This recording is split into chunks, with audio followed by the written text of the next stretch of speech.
Back in prehistoric times at the dawn of man, humankind was not all that sophisticated when it came to morals. If you were strong and powerful, you could do pretty much anything you pleased. It didn't take long before wise men and women began to ponder about whether it is actually right or wrong to do, or not to do, or say certain things.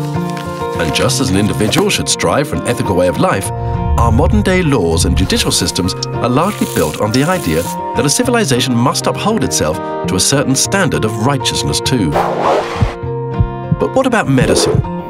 Evolving through the ages, medicine was influenced successively by morals, theology, deontology, science, legalism, and now compliance, resulting in today's moral compass of the medical industry being based on three principles: ethics, law, and compliance. Today, like in every other field of endeavor, bureaucracy has firmly set foot, and there are now myriads of regulatory and compliance agencies trying to lend you a helping hand in making the right decisions. The most common way of complying ethically to a problem involving a conflict of interest is disclosure. But disclosure only reveals the conflict of interest. It doesn't solve it. So, in the midst of all this, how should we know whether we're in the right or the wrong?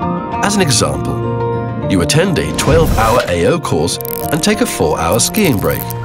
It is ethical, and it might also be legal. It may even perhaps be compliant.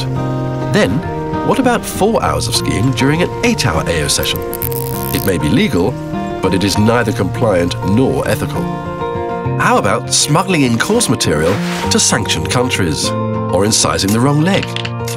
Not checking that all the instruments are at hand. A perfect operation? On the wrong patient. Forgetting to wash hands before a change of dressing. A gift of a $5 pen.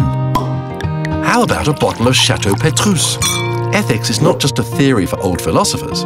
It must be part of today's practice and teaching. What does it take to convey the perception that the AO Foundation functions at the highest ethical level? How do we teach this? What should we disclose? Should patient safety be the fifth AO Foundation principle?